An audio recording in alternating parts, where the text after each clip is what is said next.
جب ہلاکو نے 656 ہجری میں بغداد کو تباہ کیا تھا، پتہ ہے کتنے آدمی قتل کیے تھے؟ 15 لاکھ آدمی، 15 لاکھ آدمی، کئی دن ان کا قتل عام ہوتا رہا۔ 20 لاکھ کی آبادی تھی، 5 لاکھ کیسے نکل گئے، بچ گئے یا اس نے خود چھوڑ دیے، 15 لاکھ آدمی ذبح کیے اس نے۔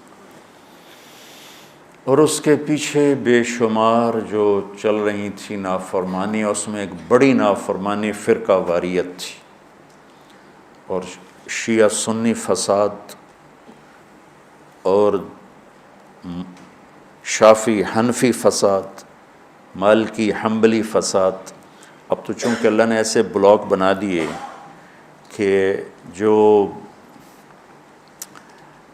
شوافع ہیں ان کا بلاک الگ ہو گیا، احناف کا بلاک الگ ہو گیا، حنبلیوں کا الگ ہو گیا، مالکی افریقہ میں چلے گئے، حنفی وسط ایشیا میں آ گئے، شافعی مشرق بعید میں چلے گئے، حنبلی بلاد عرب میں چلے گئے، تو ان کی آپس میں کوئی وہ پھینک سینگ نہیں پھنستے ہیں۔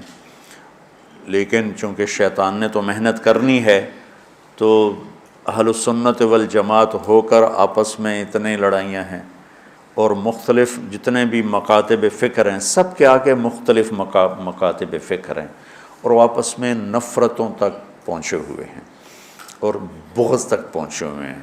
یہی حال بغداد کا تھا، یہی حال بغداد کا تھا۔ اللہ مجھے بڑے بول اور دعوے سے بچائے۔ بچوں، تاریخ پڑھے بغیر دین سمجھ میں نہیں آتا پوری طرح۔ آدمی عبرت نہیں لے سکتا، سبق نہیں لے سکتا، صرف فقہ میں گم ہو کر ایک عجیب قسم کی وہ مخلوق بن جاتا ہے۔ پورا قرآن سامنے ہو، پوری نبی کی سیرت سامنے ہو، تاریخ سامنے ہو، تو فیصلہ کرنا آسان ہوتا ہے۔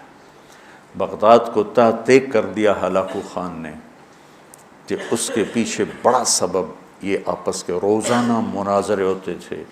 317 ہجری میں، 317 یعنی ابھی خیر القرون ختم ہوا ہی تھا، بغداد میں حنبلی اور غیر حنبلی مناظرے میں اس قدر فساد ہوا کہ سینکڑوں آدمی قتل ہو گئے، ایک دوسرے کی جان کے ایسے درپے ہوئے۔ دونوں طرف سے اہل سنت ہیں، لیکن ایک دوسرے کی گردنیں اڑا دی، اور یہ عام ہونے لگا۔ تو اللہ تعالیٰ کی طرف سے وہ عذاب بن کر آیا 656 ہجری میں، اس نے سارے بغداد کی اینٹ سے اینٹ بجا دی، اور ساری کتابیں اٹھا کے دریائے دجلہ میں ڈال دی۔ دریائے دجلہ کا پانی 1 مہینے سیاہ ہو کے بہتا رہا، اتنی کتابیں اس نے ڈال دی۔ اور اللہ نے ایسا رعب ڈال دیا مسلمانوں پر کہ 40 آدمی کھڑے ہوئے ہیں، اور ایک تاتاری مغل کہتا ہے سارے یہیں کھڑے رہو، میں تلوار لے کے آ کے تمہیں قتل کرتا ہوں۔ اس کے ہاتھ میں تلوار بھی نہیں ہے، وہ تلوار لینے جاتا ہے، وہ 40 وہیں کھڑے ہوئے ہیں، بھاگتے بھی نہیں ہیں، واپس آ کر 40 کی گردن اڑاتا ہے۔ میں مستند کتابوں سے البدایہ سے آپ کو بتا رہا ہوں، کتابیں تاریخ کی بہت ہیں، اور یقیناً تاریخ کی روایت کا معیار قرآن و سنت سے کے برابر نہیں ہو سکتا ہے۔ تاریخ کچھ کہے اور حدیث کچھ کہے، قرآن کچھ کہے، تو تاریخ کو چھوڑ دیا جائے گا۔ صحابہ کی آپس کی لڑائیوں کا معیار تاریخ نہیں ہے، قرآن ہے اور حدیث ہے۔ وہ انسان تھے، بشر تھے، ان سے خطائیں ہوئیں، لیکن میرے اللہ نے کہا کُلًا وعد اللہ الحسنى، میرے نبی میرا وعدہ ہے تیرا ہر صحابی جنت میں جائے گا۔ بس اس کے بعد ہماری زبانیں بند ہو جانی چاہیے۔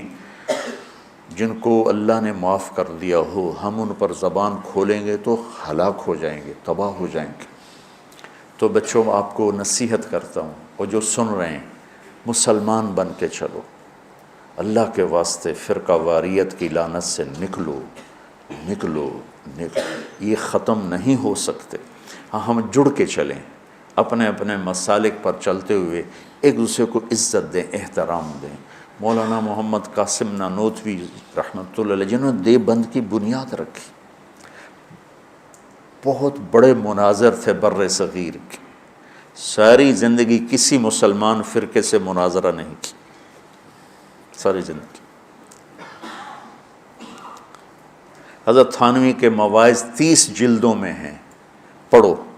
کسی پر رد کیا ہو ایسا بدتمیزی کے ساتھ اور اس طرح اس کی پگڑی اچھالی ہو، جن کے نام پر دیوبندیت قائم ہے۔ 3 آدمی بنیادی ہستی رکھ، ایک حضرت تھانوی، ایک حضرت گنگوہی، ایک حضرت نانوتوی، یہ 3 آدمی پلر ہیں دیوبندیت کے۔ دیکھو انہوں نے کس طرح، اگر کہیں کسی کا رد بھی کیا ہے تو ایسے نہیں کیا کہ انسانیت سے گرا ہوا کلام ہو یا لہجہ ہو یا گفتگو ہو۔ اور مولانا قاسم صاحب رحمۃ اللہ علیہ نے ساری زندگی کسی مسلمان فرقے سے مناظرہ نہیں، ہندو سے کیا، سکھوں سے کیا، دہریوں سے کیا، عیسائیوں سے کیا، نیچریوں سے کیا، لیکن کسی مسلمان فرقے کے خلاف آپ نے مناظرہ نہیں کیا۔ تو میں تمہیں نصیحت کرتا ہوں، امت پہلے ٹوٹی پڑی ہے، دین کا کام کرنا ہے تو وہ کرنا جو تبلیغ والے کر رہے ہیں، کہ سب کو جوڑ رہے ہیں، سب کو محبت کا پیغام دے رہے ہیں۔ اگر منفی کام کرنا ہے تو گھر بیٹھ جانا یا ہم سے تعلق توڑ دینا، ہماری نسبت ہمیں واپس کر دینا، پھر جو تمہاری جی میں آئے کرتے رہنا۔ میں تمہیں مثبت کردار میں دیکھنا چاہتا ہوں۔ تو بچوں، تھوڑی سی زندگی ہے، نفرتیں نہ پالو، بغض نہ پالو، حقارتیں نہ پالو۔ کسی کو اگر غلط راستے پہ تم دیکھ رہے ہو تو اس سے بچانا ضروری ہے، اس سے نفرت کرنا۔ میرے نبی نے کتنے پتھر کھائے طائف والوں سے، کتنے پتھر کھائے۔ خود میرے نبی نے فرمایا کہ مجھے سب سے زیادہ تکلیف طائف والوں نے پہنچائی۔ تو جب ان کے لیے اجازت آ گئی کہ حکم دیں، ان کو پیس کے رکھ دیں، تو فرمایا نہیں یا اللہ، شاید ان کی نسلوں میں کوئی کلمہ پڑھ لے۔ کتنی بڑی سیرت ہمارے سامنے موجود۔ آپ تو کہتے ہیں یا اللہ پیس دیں ان کو۔ ابو جہل جیسے کی آپ نے اتنی منتیں کی کہ حل انت منتہن عن سب آلہتنا، محمد اب بس بھی کرو، تو نے بہت سنا دیا ہمیں، ہم قیامت کے دن گواہی دے دیں گے کہ تو نے اپنے رب کا پیغام پہنچا دیا، اب بس کرو۔ جس کے بارے میں آپ کو پتہ تھا یہ میری امت کا فرعون ہے۔ بھائیو، میرے عزیزو، اگر آپ اپنے آپ کو اہل حق سمجھتے ہو تو پھر آپ کی مثال ایک طبیب کی ہے، اور جو غلط راستوں پر ہے اس کی مثال ایک مریض کی ہے۔ اگر ڈاکٹر مریض سے نفرت کرے گا علاج ہو سکے۔ وَاعْتَصِمُوا بِحَبْلِ اللَّهِ جَمِيعًا وَلَا تَفَرَّقُوا وَاذْكُرُوا نِعْمَةَ اللَّهِ عَلَيْكُمْ إِذْ كُنْتُمْ أَعْدَاءً فَأَلَّفَ بَيْنَ قُلُوبِكُمْ فَأَصْبَحْتُمْ بِنِعْمَتِهِ إِخْوَانًا وَكُنْتُمْ عَلَى شَفَا حُفْرَةٍ مِّنَ النَّارِ فَأَنْقَذَكُم مِّنْهَا كَذَلِكَ يُبَيِّنُ اللَّهُ لَكُمْ آيَاتِهِ لَعَلَّكُمْ تَهْتَدُونَ۔ اس میں اللہ تعالیٰ فرما رہے ہیں کہ اللہ کی رسی کو مضبوطی سے پکڑو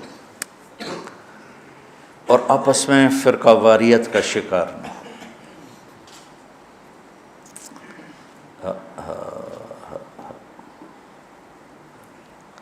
اور پھر اللہ تعالیٰ پچھلا وقت یاد دلاتا ہے جب تم آپس میں ٹوٹے ہوئے تھے، ایک دوسرے کے دشمن تھے، اللہ نے تمہیں جوڑ دیا۔ دیکھو بچوں، اب دورہ حدیث والے بچے جا رہے ہو، اللہ کے نبی نے 4 دعائیں مانگی، مسجد اجابہ، اب وہ حرم میں شامل ہو گئی، توڑ دیا اس کو۔ مدینہ میں، یا اللہ میری امت پہ تیرا ایسا عذاب نہ آئے جو انہیں ختم کر دے، اللہ نے کہا قبول ہے۔ یا اللہ ان پر کوئی زمینی ایسا عذاب نہ آئے جو انہیں ختم کر دے، اللہ نے فرمایا قبول ہے۔ یا اللہ ان پر کوئی دشمن ایسا نہ آئے جو انہیں مٹا دے، اللہ نے فرمایا قبول ہے۔ یا اللہ ان میں آپس میں اختلاف نہ ہو، تو اللہ نے فرمایا نہیں میرے محبوب، یہ قبول نہیں، اختلاف ہوگا۔ یہ پیپر ہو رہا ہے، امتحان ہے، امتحان میں ہم دیکھیں گے کون حدود پہ قائم رہتا ہے، کون حدود کو پار کرتا ہے۔ تو اختلاف اس کائنات کی لازمی چیز ہے، مذہب کے نام پر بھی ہوگا، سیاست کے نام پر بھی ہوگا، اور چھوٹی چھوٹی باتوں پر ہوگا، اور صحیح نیت کے ساتھ بھی ہوگا اور فساد کی نیت کے ساتھ بھی ہوگا۔ تو جب میرا اللہ کہہ رہا ہے اختلاف ہوگا، پھر کہہ رہا ولا تفرقوا، دیکھو تم اختلاف کرو لیکن فرقہ واریت کا شکار نہ ہو۔